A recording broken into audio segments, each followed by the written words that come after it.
I'm Riley, And I'm Ronnie, and this is the Plan to Eat podcast. where we have conversations about meal planning, food, and wellness to help you answer the question, what's for dinner? Hello, welcome back to the podcast. Today we are so pleased to share an interview with you that we had with Hannah Van Ark. We had her on the podcast a few years ago, May 2023. That was episode 56 of the podcast, if you're interested in going back and listening to it. But a lot has changed in Hannah's life since we had her on the podcast last. So this was really fun to reconnect with her. Mm-hmm. Yeah, we talked about real life meal planning for families. That's really what we talked about. It was a super fun conversation, really relatable, and it has so many helpful tips and tricks and just boots on the ground, like how to feed your families kind of information.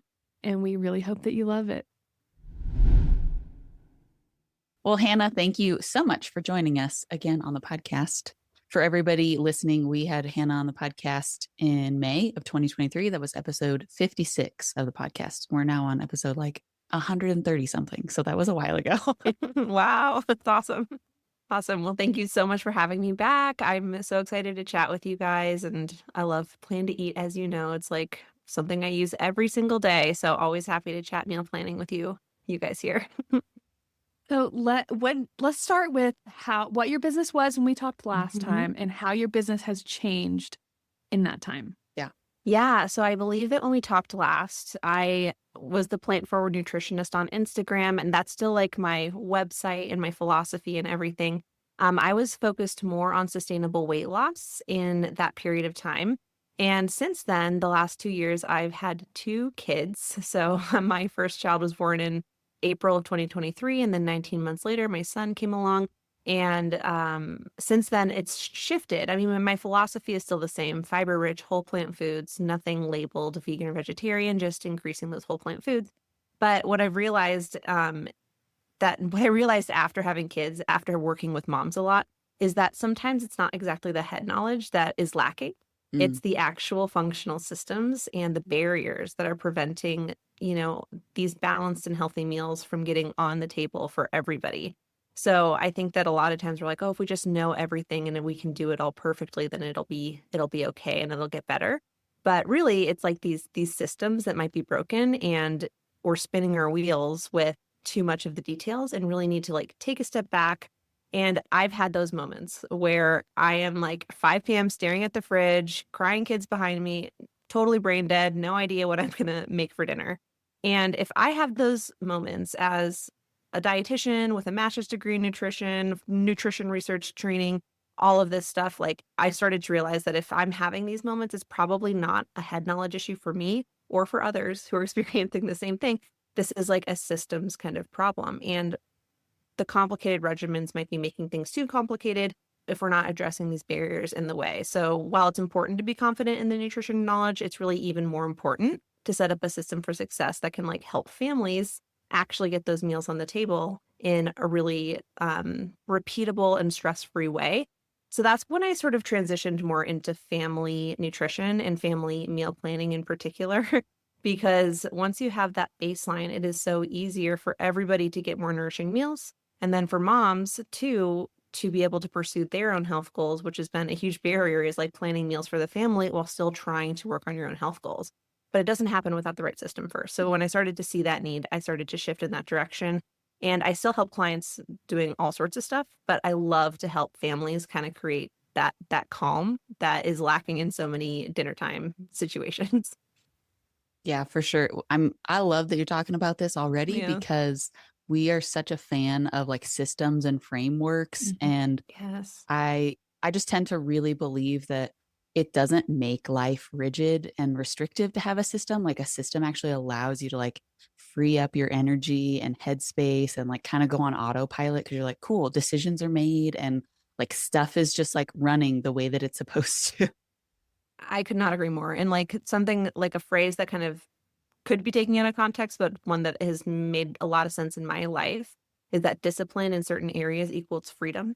So if you're disciplined with your time, then you have more time freedom because you're not wasting and spinning your wheels. If you're disciplined with your finances, you have more financial freedom, right? And so there's all this stuff that we sort of think might be caging us in a little bit, when really it's those structures that are allowing us to free up our mental energy to enjoy life in the way that we should. And this is very true for families and kind of like the meal structure around it. Mm. Yeah, I was having a conversation with a friend this morning, and she was talking about like being a type A mom or a type B mom, type C mom. Maybe you've seen that on the internet. I have. And she's not a type A mom. That's what I'll say. And so I think that for a lot of people, they think that the structure is that type A mom. Well, type A moms, they have structure, they have meal plans, they have it all together, air quotes. And I probably find myself a bit in the type A mom category for sure. I do love a plan. My to-do list is my lifeline. But what would you tell a type B mom to help encourage her that a meal plan, it actually will allow her that freedom? Like, just like you were talking about, Oh, like, how for do you sure. kind of get them over that hurdle?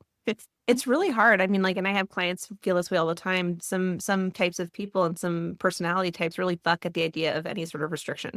Yeah. And it's like, I call them my like rebel clients, you know. It's like it's definitely a barrier for some people. And I would say that meal planning and meal plans and meal systems don't all look the same for everybody. And so what somebody might be thinking of is somebody's very type A meal planning system. And really what that person might need is some flexible back pocket meal options with the staples that they always keep on hand. Yeah. Mm. That is a meal system. So we're not just talking about like the perfect meal plan with every single meal like planned out and breakfast, lunches, and dinners and everything like that. We're talking about my definition of meal planning, which I believe I've said before on this podcast, is making sure that you have access to the nourishing meals and snacks that you need for you and your family. And so that's it. And this can include those back pocket meals. It could include cooked dinners. It can include leftovers. It can even include takeout. And Mm. so people like kind of don't realize that the system that you create is the purpose of it is to reduce stress, make sure that everybody gets what they need. And there's a million ways to do that. And it doesn't have to look a certain way. Mm-hmm. I love that.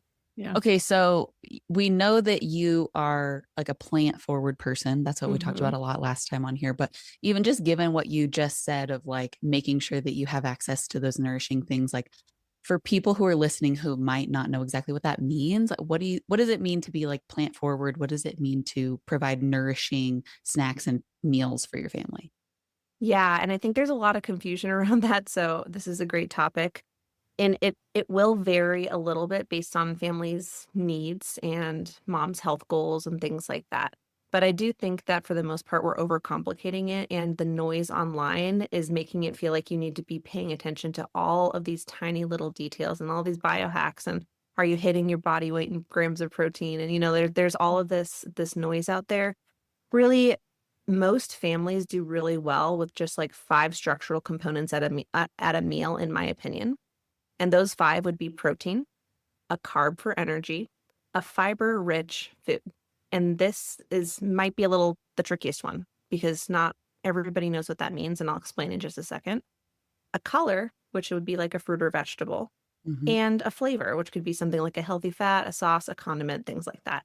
If you have those 5 components somewhere in the meal, or even if you hit 3 to 4 on some meals and, 5 on other meals, those 5 tend to build a pretty balanced meal that not only can serve everybody's health goals, but that everybody will probably enjoy, if it can be deconstructed in kind of the right ways, which can be important for families. Mm-hmm. But going back to the fiber-rich food component, I think that a lot of people get the misconception that fiber is found heavily in vegetables and like non-starchy vegetables, things like lettuce and tomatoes and cucumbers and those great vegetables that add color, that add phytonutrients, that, add hydration to our meals, but they actually don't contain that much fiber. So like 2 cups of lettuce contains 1 gram of fiber. My personal goal is to get at least 8 grams of fiber per meal. And so if I'm considering that my fiber component, that's not going to cut it, for most meals. A fiber-rich food is generally going to be a starchy whole plant food or a sweet whole plant food. So fruit is an excellent fiber source. Beans are great. Whole grains are great. Starchy vegetables, things like potatoes and sweet potatoes and acorn squash. Those are also good fiber components. Now, when I talked about those 5 components. You saw carb and then you hear whole grains. That can be one and the same. So in that case, it would be 4 components, But I think that what's missing on a lot of families' plates is the emphasis on that fiber-rich food, because this is so important for kids and adults alike. Like, it's really a nutrient that we're not getting enough of as a population in general. And placing a bit of focus on that, and maybe not so much over focus on building massive amounts of protein into the meal, that may not be as necessary. And for some people it might. I never ever like to generalize. Like, some people actually may need higher protein, and that is completely okay. But especially when we're talking about like little kids and stuff like that, I feel like moms might be getting confused about the high protein messaging and being like, am I getting enough protein for my kid? And that can be really confusing and make you feel like you're not doing the right thing, when oftentimes it's more simple than we think. I love all of that. And in particular, just the noise. Like, it's so hard to figure out like what the right thing is, but kind of silencing it all and just kind of like doing one thing at a time is pretty helpful. Or like focusing on one like find one person you trust, like you, and listen to what you're saying. Thanks. And do that instead Yes. of taking it all in from thousands of people on the internet, because what's right for them may not be right for you, and they may not even have kids that they're feeding, and that's a totally different discussion. And Oh yeah, and it used to be me, like I used to like be working with moms and not quite understand like the barriers and limitations. Now I do. And not to say that providers that don't have kids can't understand that, but I think looking back on it, maybe I didn't do a good enough job of understanding the true barriers of motherhood with little kids, especially. But thank you. Yeah, I agree. It's like just important to tune out the noise and find an expert who knows the stuff, but doesn't need to like give you every single tiny detail. Just know that their approach will include those details and aim to simplify it. That's kind of my whole thing. Yeah, everything you just said, my thought was, I need to look at what we're already doing out of those 5. And then just if there's one we're not doing well, like I feel like we get some of those really well, but like which is the one we don't get well? And like then just look at that one item of the 5 and work on that one thing. For sure. Lowest hanging fruit. Yes, I love it. And like, this really is important in the planning stage, because as you are planning your meals, it's easy just to have that little list on a Post-it next to you and be like, all right, are we checking the boxes for most of these meals? And it doesn't have to be perfect. It doesn't have to be all of them. Lunches and breakfasts are going to maybe look a little different than dinners. Start with dinners maybe. But at the same time, it's like if you have just that as your meal planning, you get in the practice of being more mindful of it, and you get better and better week after week of building those balanced meals for everyone. Yeah. Okay, so talk to us a little bit about this type of meal planning when you have young kids. There's a lot of people who have young kids that struggle to get kids to eat things that are colorful or things that are fibrous or even protein. Lots of kids like don't want to eat, meat or tofu or I anything have one like of those that. kids. Okay, so talk to us about that a little bit. About this. Yeah, and I think that meal planning at like the toddler stage, and especially like I feel like 15 months onward, kids start to really get picky, selective, however you like to phrase it. I just say picky. My kids, like have gone through different phases. Right now I have a 16-month-old and I have a 2-year-old. And so I think that the toughest piece for me about like transitioning my meal planning style during the young kid stage is recognizing just like how their preferences change constantly day to day. Some days they'll eat the one thing, but then they'll completely ignore it the other day. And some days they'll eat a ton, and then some days they'll eat like almost nothing at all. And you feel like they're surviving on air. It stressed me out so much when I was a new parent, because I was like, oh my goodness, is this going to like, how are they going to survive? But what we've come to realize, I'm sure as parents, is that we can trust their instincts on how much they need most of the time, and they do know their bodies best in some ways. Now, if they're only eating like the 3 different foods, there's certainly ways we can talk about to branch them out and things like that. But I think that like knowing how to flex and pivot a meal plan to quickly and on the spot in order to maybe make foods more approachable or comfortable for young kids has been a skill that I've had to develop, and that has served me really, really well in helping my kids for sure.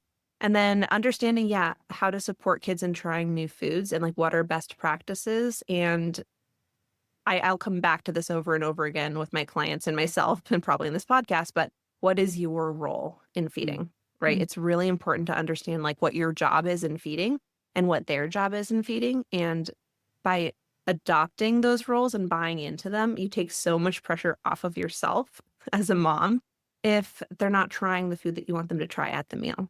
Mm. All you need to do is know how to support them in trying new foods and the strategies and tools. And then from there, it's their job whether to try that or not. And it's your job to then, take that and bring it to the next meal with you as well. So yeah, and I'm happy to chat into like all of those things, but that is definitely the toughest thing for me is like those changing preferences and then trying to figure out ways to encourage them to explore new foods without being super pressury about it and without threatening or bribing them or anything like that.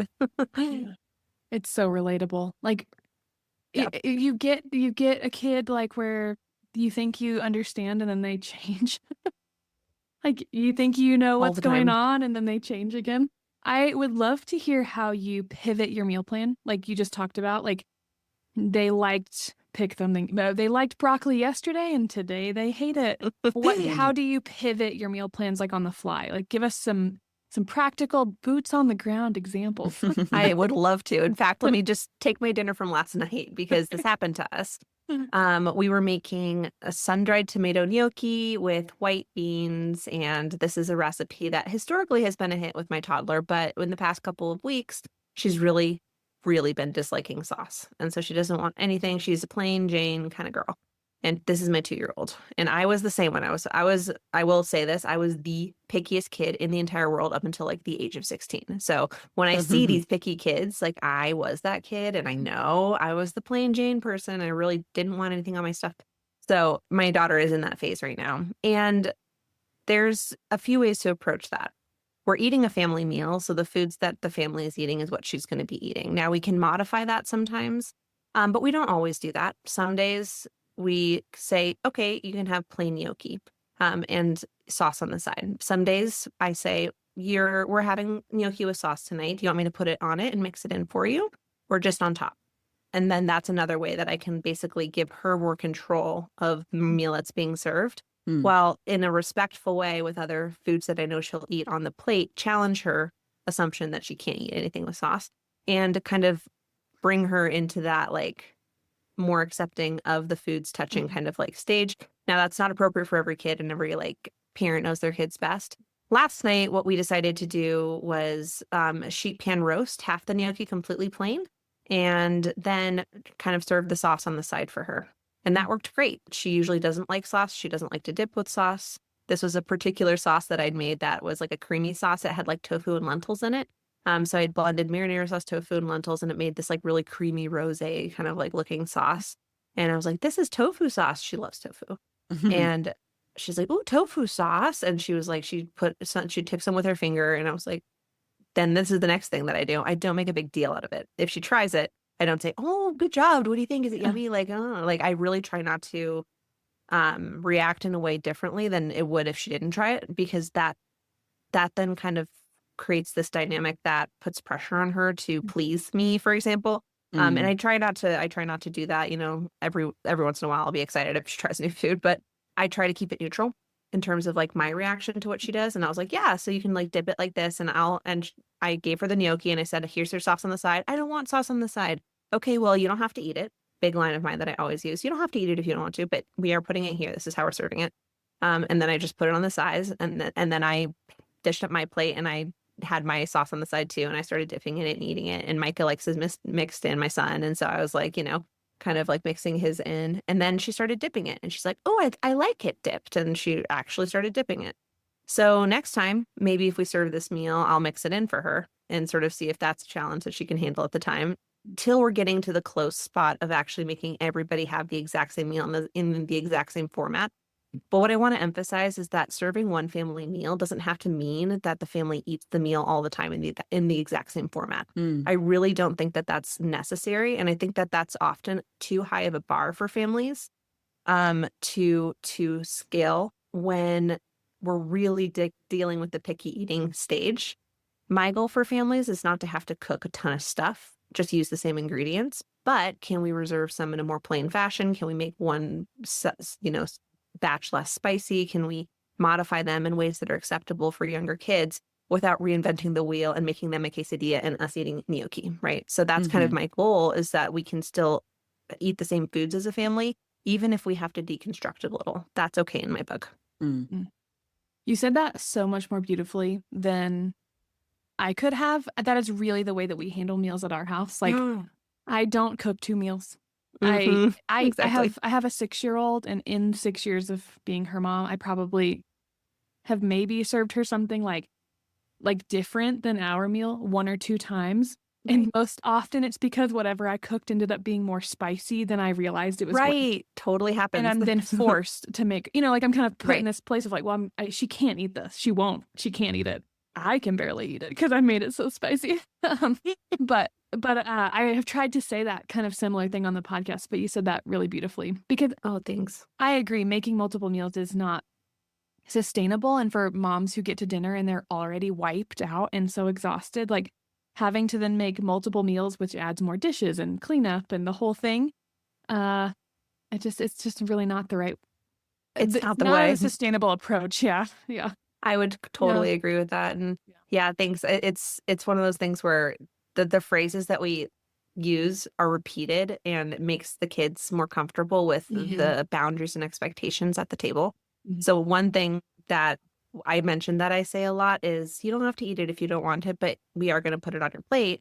And then another one is there anything that I can do to make it better? So Mm. if she doesn't want gnocchi and she doesn't want sauce, I'm like, well, is there anything I can do to make it better? Do you want to try and put a little bit of pepper on it? She loves the pepper grinder. Do you want some Parmesan cheese on it? We had some Parmesan cheese with the meal. And so by kind of like showing her that I'm on her team and I Mm. want to make this a meal that's like happy and enjoyable and successful for everybody, that often disarms her to the point where she's like, yeah, we can figure out how to make it better. But our job as parents, like, we have a very defined role. Our job is to provide the food in a balanced way, ideally, Mhm. to determine when everybody eats and determine where everybody eats. And Mhm. their job is to determine whether or not they're going to eat the food and how much of the foods they're going to eat. Yeah. That's awesome. And so that's the basics, and every family's like a little different. Even I modify this a little bit for my own family. So it's just like one of those things, but it takes a lot of pressure off of mom when your job is not how good of a job you did is not defined by how much of the food your kid ate. It's how well did you stick to your roles and support that meal environment. Yeah. Mm. I'm curious if you would use those same tactics with a family who has previously been doing the short order cook lifestyle, right? Like, how, if you have a Mm. client who's like, well, currently I make multiple meals and I'm trying to transition away from that. Like, do those same phrases seem to work for kids who are already, I'm going to say, like, conditioned to eating their preferred foods rather than like what's just served to them? I'd say there's no one size fits all for like that transition, but yes, those phrases will work eventually. But once the expectations are set clearly, where the parent acknowledges that they've been making multiple meals and we're trying something different now, Mm-hmm. we are going to be eating this dinner as a family, and like and there you might give the kid a little bit more control. Like, say you're having spaghetti with pasta that's sauces mixed in, and the kid usually eats, a quesadilla or whatever else the other food it is. You can say, okay, would you like your pasta with sauce or no sauce? Like, you can give them a lot more control as they're transitioning. And like, the more control I feel like you can give them in those situations, the more receptive they may be. Mm. But I like to remind parents that like one meal is just one meal. You're not ruining your child's health by, offering them nourishing foods that they're not quite accepting yet.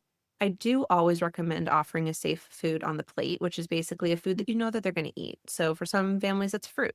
A lot of kids like fruit. For some families, it's like cottage cheese or cheddar cheese. Um, these sorts of foods are completely fine to offer alongside unfamiliar foods. I'm really conscious of this because we tend to rotate the types of meals we eat a lot. And so sometimes a family meal is going to have like zero of the foods that they're used to. Mm-hmm. And sometimes that happens. And when that does happen, I'll put like slices of cheddar cheese on their plate just in case, Mhm. so they see something familiar that they know that they can eat. But having that safe food and then not feeling guilty when a child is resistant to trying new foods, understanding that you're creating that overarching pattern of them becoming more comfortable and more versatile and accepting foods in their future. Like, it's okay if one meal doesn't go perfectly. Like, that's actually progress. Mm. And there's different ways to get kids to like interact with the food and to create less pressure around meal times that then results in that forward progress. But it can definitely be variable for each family. And what I would say for somebody who's like used to making two separate meals and and then like transitioning to the one family meal, you could do it cold turkey. You could be like, we're no longer doing this. We are now doing this, and try to make it, as smooth as possible. But you could also like kind of start introducing family meals plus having some meals where you're kind of doing both, just to kind of like vary it up for a while and then slowly increase the proportion of meals that you're eating as a family. Maybe you do half and half at first, and then maybe you eat family meals 3 nights a week, and then it moves up to 4 nights a week, and the kid starts to get used to that process. That can be easier for some families too. I don't think there's any hard and fast rule. Mm. I think that when the mom also sticks to like her role, like she should count that as a win too. Like Oh, even for if sure. everything about it failed, just like I did this and I'm the only one who can change me, Yeah, it's like you can only control what you can control, and you're not in charge Yeah, of other right. people. Like, you just Right. aren't. So I get Mhm. that, and I think that you can count that and should count that as a win. And I think that bringing peace and calm into meal times is so multifaceted, and only some of it has to do with food. Mhm. Other things are the attitude of the kids that day, and, the time that you actually have to cook the meal, and this kind of thing. So the food is only can go so far, but one of the things that I think creates chaos for moms at meals is feeling the pressure of wanting to make a meal that everybody loves. Mm. And or whichever parent is cooking, mom or dad. Like, I think sometimes often it's moms during those really busy weeknight scrambles. And by making the goal create a meal that everybody loves, two things usually happen. One, you end up creating less balanced, less nourishing meals that are very kid friendly and pleasing. Mm. And that happens a lot. There's like a drift, right? Where you're like, oh, well, we'll eat it, so I'll just keep making those sorts of meals. And we don't want that to be the only thing they eat or what we eat as moms, because that may not support our health goals. And then the other thing is that you got to get comfortable with the discomfort of not everybody not loving every single part of every meal. That's okay. Your job is to provide the balanced meal in a way that ideally is adaptable enough that they can accept at least a part of it. And your role does not have to be making a slam dunk every single night. And that's not, and once you release that pressure from yourself, I found at least that meal times become more enjoyable for me. Mm. That's very insightful. I mean, I don't have children, and I even just struggle with that with my husband of being like, I really want you to like the food. I get a lot of value from you liking the food that I cook. Ronnie, I find that so funny because I felt more pressure before I had kids about this stuff. Like, me and my husband, I was like, what if he doesn't like this new recipe? And I like would get all offended if he like didn't like it or he didn't say he liked it. I was like, well, what do you think? That's so funny because you're right. It is that. But like, again, when you want to take people's preferences into account, but if you're in charge of making the meal that night, like, your job is to provide the balanced meal. When it's his job to provide the balanced meal. And I think that separating our roles and understanding that like not everything has to be a slam dunk to be the best version of what we can put forward that day. Like, I think that that's really important for any Mhm. stage of life. Yeah. Yeah. Huh. What other boundaries do you think would matter to create that calm mealtime environment? Like, what other boundaries do you think need to be put into place by the mom and her choices, or for the kids, or what? Yeah, does that Yeah, question make sense? it does make sense. And like, because creating the mealtime environment isn't just about the food that's placed on the table. It's like Mhm. the activities that are happening simultaneously. It's kind of the timing of everything and all that stuff. And I would say that some boundaries that I've seen matter and that make a big difference in everybody feeling more ready for dinner and like more accepting of the meals when they do hit the table would be, first, the expectations. Like I just mentioned, you can't get around like setting the expectation of the roles. And what's going to create that calm meal is in large part you providing the food and them deciding whether to eat, and you guys both stick in your lane, like stay in Mm. your lane. And that's going to create more calm because it becomes less cajoling and like, are you going to take a bite? Like, you tried this last time and you really enjoyed it. Like, I bet you'd like it again. Or, ooh, is your sister eating some chicken? Like that kind of thing. Like, we try not to make it so much about the pressure and just try to enjoy the meal as a family. And that And even if they don't eat it, that's okay. Now, what I will say is that I feel like a lot of parents get a lot of guilt when they hear that because they're like, oh, I definitely do that. And I definitely have done that. And there's situations where I may do it depending on like the circumstance or the situation. But every family is a little bit different. And I think that the overguiding principle is that like, let's try to make kids not feel pressure at the meals so that they can enjoy it more and that we can enjoy it more. So setting that expectation, I think, is huge to creating the calm feeling. Another thing that I know a lot of parents may rely on, and I'm not so sure how prevalent this is exactly, is screens at the table and Mm. like kind of turning on the TV to get the kids to sit down long enough to focus on their food or sit down and then you can maybe spoon feed them like some bites of maybe a food that they don't love, like stuff like that. I don't recommend that approach because I think it kind of breaks the trust and it doesn't allow them to really come to enjoying those sort of foods on their own, if that makes sense. So that's not an approach I recommend. I'm also not like a hardliner on screens. I don't think that you can never have TV, and I don't think that you can even never have TV during a meal. I think that parents and kids are best served when the majority of the time you're sitting, connecting, and focusing on your food. Mhm. But if there's a movie that you want to watch, you want to have a Friday night movie night during dinner and a pizza blanket on, like a picnic blanket on the floor with pizza, and like that's fine. Like that can be super fun in a low pressure way to then introduce some veggies on top of that pizza. See if they might like it. So I don't think that there's like these hard and fast rules about like for me and my family at least, we don't have hard and fast rules about screens at dinner, and I think that might surprise some people. Mhm. And it's the reason why is because we don't have screen time boundaries in place that are consistent because we prefer being able to say not right now anytime for Mm. screens. And so when our kids are like, can we watch something? If we say not right now, there's no, but we always get to watch something at 5 p.m. or there's not this Mhm. expectation of having Mhm. screens. We prefer an approach where we sometimes watch TV and then sometimes we don't. And then when we don't, the no is the no is the no. And the kids know that. And Yeah. it creates so much less drama, in my opinion, for us anyways. Mhm. And so sometimes like I guess every 2 weeks or something, we'll watch it like Cinderella during, the dinner and like just for a fun weekend thing. And that can be fun for the kids. But they're not then saying, why aren't we watching Cinderella? They ask again and we say, not tonight. We can watch it another time. We can Mhm. always watch it another day. Then that ends the conversation. So I think it's individual for each family from a pure like food focusing standpoint. It's definitely ideal to not be reliant on screens. Like Yeah. you need your kid to learn to interact with the food on its own for sure. So if a family is feeling like the screen has become a bit of a crutch to get the kid to sit down and eat their meal, that's when we need to reevaluate the relationship with screens and meals, I think, and start to wean that back in a way that makes sense. Mhm. It's very individual and different for each family. Mm. I'm curious about like how you incorporate snacks at different Oh yeah. times during the day Mhm. to not interfere then with dinner. If they like really like, some muffins or something that you made and you have them as a snack, then how do you time that right so that it's not like, well, we just ate a muffin 30 minutes ago and now it's time for making dinner. Right. This varies with their appetite, and I like have to basically reevaluate this at every month. Like my 16-month-old son right now, he is in a eat everything phase. Like he's so hungry all the time, and he gets really hangry when he doesn't have his food. So it becomes really difficult. Yeah, it's like shocking. I'm like, "Oh my goodness, like, are you okay? Like, did you fall?" He's like, "Nope, just at the fridge doing this." Like, I'm like, Nice. "Oh no." And it's like 30 minutes till dinner.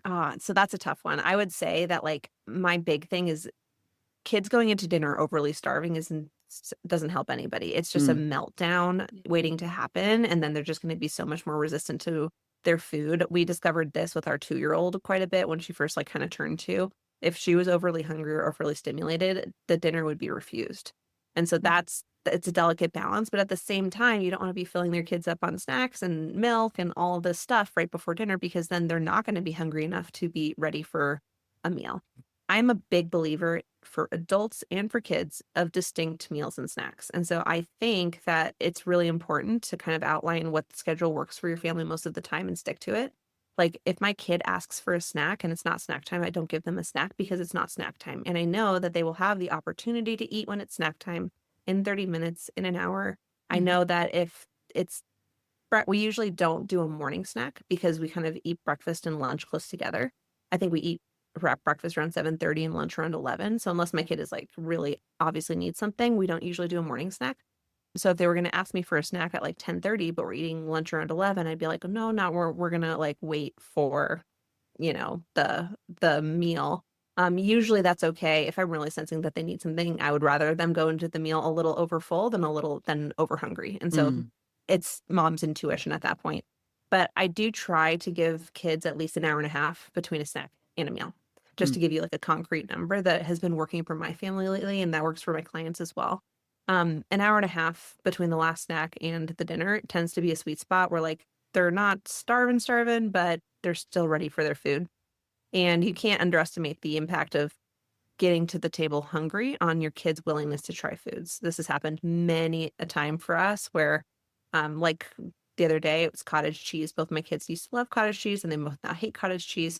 And they got to the meal feeling ready after we'd been playing outside all day. And it was just like such a fun day, but they were definitely hungry and they were ready for their meal. And they sat down and I put cottage cheese in front of them with everything else. And Mike had just like took one spoonful of it and it's kind of salty. And he's like, he was just like ate the whole thing. And then Judy saw him doing it and she did it. And so they both ate all their cottage cheese in like one fell swoop when they hadn't touched it for like weeks. So when you get to the table and you're ready for food, just like an adult, you're more likely to enjoy the meal that you're eating. And so that can work in favor for kids where they're going to be more likely to try foods if they're ready for them, frankly. It's not about starving your kids to get them to eat the foods that you want them to eat. It's about making sure that you're working with your kids' physiology and not expecting too much of them when they're overly full, right? Yeah, I have a 6-year-old and a 3-year-old, and I find that when they ask for that snack, like in that 30-minute window before dinner, I'm usually already making it. Totally. And so getting them to help me in the kitchen, which your kids are pretty little, but they get there fast. But like, if I can get them to help me make dinner, it can usually distract them enough from their hunger to like, such a good because tip. sometimes it's just a mind game, right? Like they're hungry and that's all they're focused on. But if I can get them helping me cook dinner, because I'm like, guys, well, we can't eat. I'm making dinner. It's not ready yet. We can't eat it yet. It's not made. Yeah, it's like you got to cook it first. I keep saying. Yeah. And so if I can get them to help me, usually it distracts them enough. Or with my 3-year-old, I find her, I mean, she does kind of eat what I'm cooking as I make it sometimes. But she's like trying the mango that I have chopped up, or she's eating the raw broccoli that I have chopped up. And I'm fine with that because she's sampling things that she might not want on her plate. And one bite of mango and one bite of raw broccoli is not going to ruin her dinner. Not at all. And like, I'm a huge fan of cutting board bites. I think it's one of the best ways to introduce new foods to kids, especially if you're going to be eating it for dinner, is to give them samples from the cutting board. I do this I try to do this every single time we're having a new food at dinner. I try to get them to eat some not in their chair. And, in a safe way. If it's a choking hazard, I'm not going to have them run around with it or whatever. But it's like, make it appropriate, give it to them and allow them to snack on it before. And just like explore it and experiment with it and at least encounter it once before it hits their plate. Even that one encounter, even if they didn't eat it, they may be more familiar with it on their plate. And then that's 2 exposures versus just 1. So it's a great idea to include kids in cooking. I do this with Junie all the time. Even she's my daughter. Even just she's 2, but she does pour the muffins and like do all the stuff. And she helped me make the gnocchi. It was the first time we'd ever had gnocchi actually. And so she did like put the olive oil on it, and all of that helps to get the kids involved for sure. With them being more familiar with the foods and more willing to try them. And taking some ownership. I especially see this in my 6-year-old. If she makes something, because she's almost okay, this is going to sound unsafe. She can almost like make her own scrambled eggs. Like she can't turn the stove plenty on, of kids. but she's like, with supervision, she can definitely do it. And I think that kids should be learning skills like that. I'm totally pro for sure. Yeah.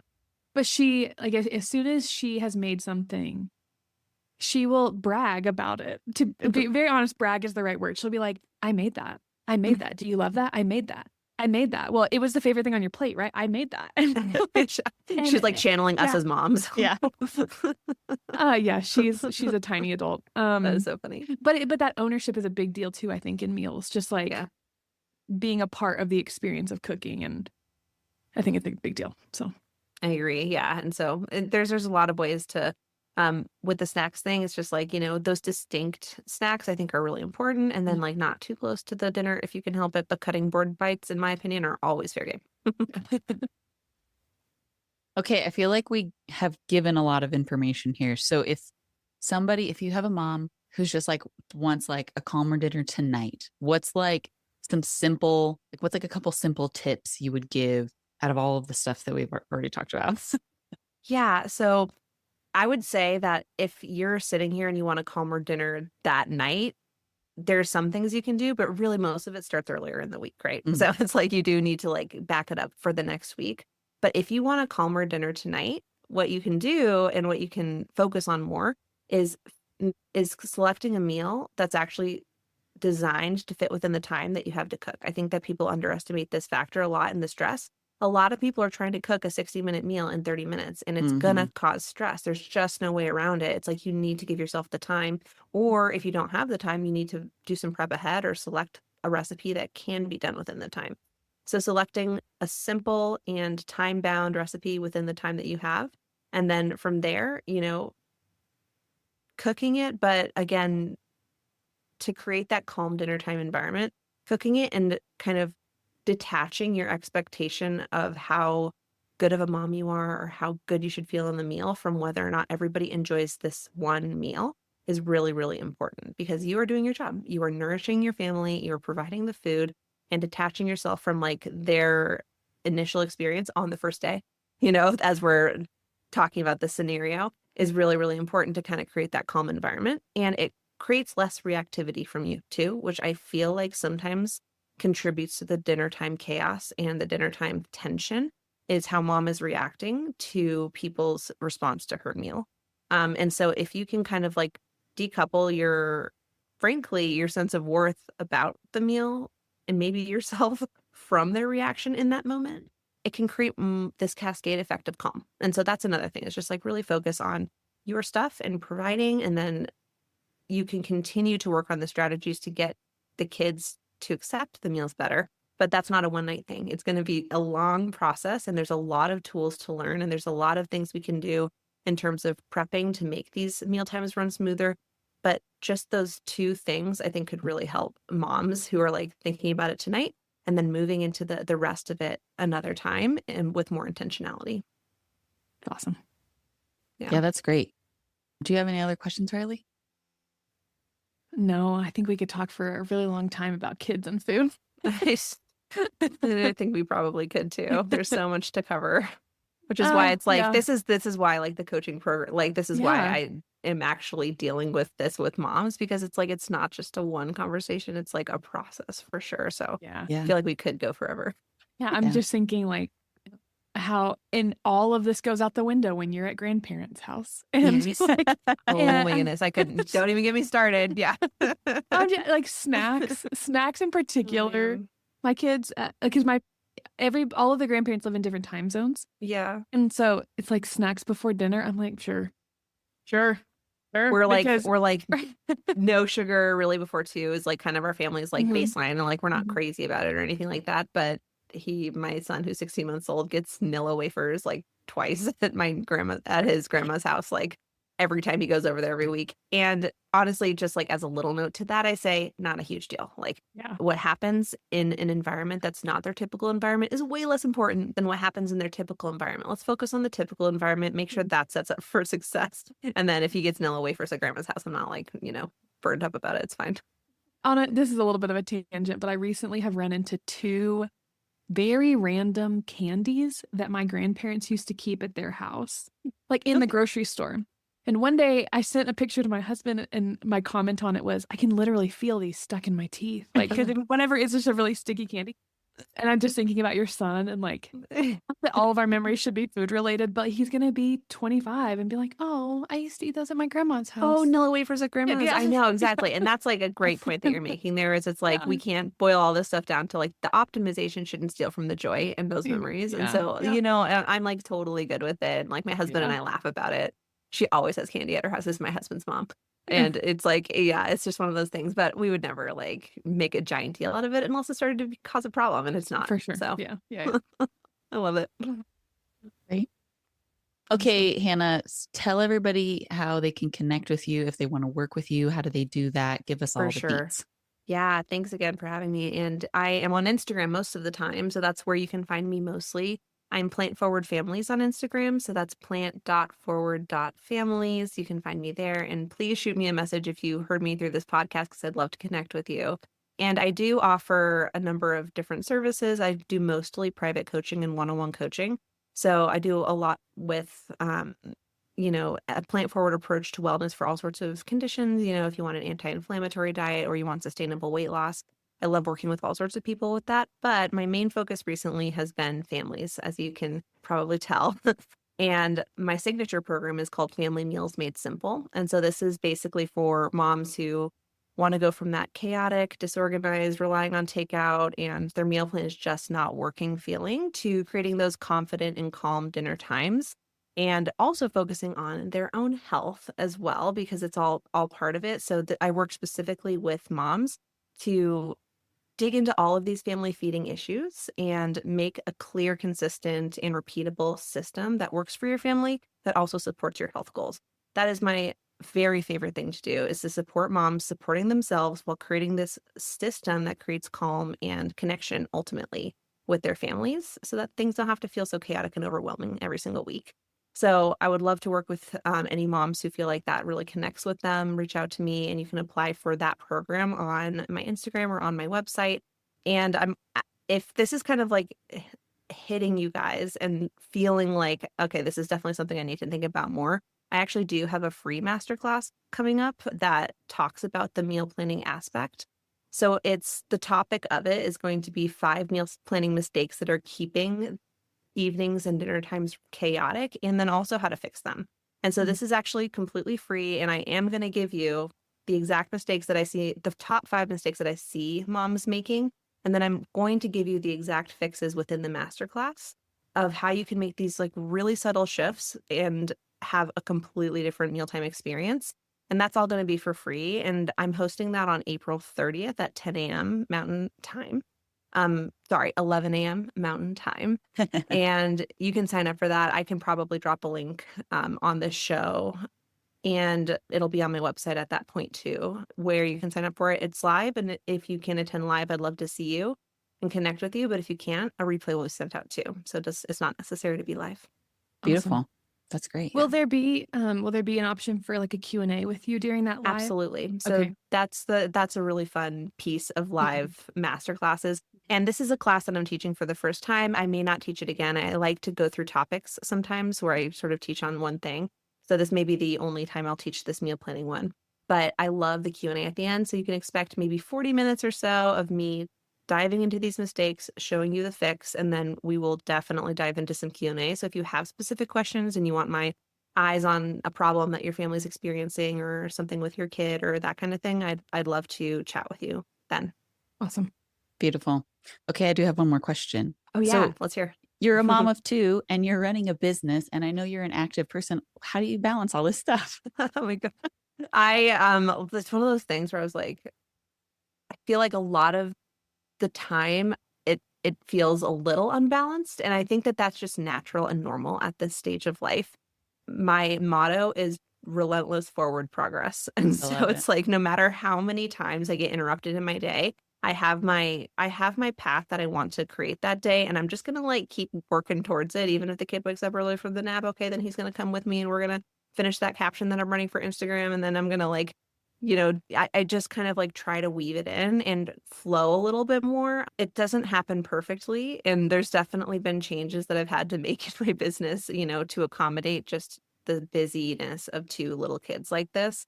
But I'd say that like prioritizing what's important, getting support where you need it, because there's even times like I'm not kidding. Like I was just talking to somebody today where I've been struggling with my breakfasts recently because I have not been following my own advice the last week. There was some crazy stuff that happened and I didn't have a grab and go breakfast that was ready for me. So I've really been struggling and I haven't had like that great of an appetite for it. I'm like, somebody needs to be me and tell me to how to set this up for success. And I do this for myself a lot.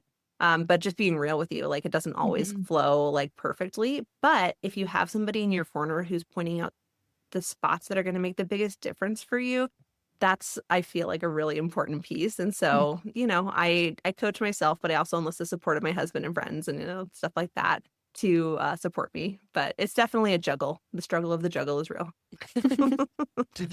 Yeah. Awesome. Well, thanks again for joining us. It was so great to chat with you. We'll definitely include links to stuff in the description so that people can connect with you and get in that masterclass.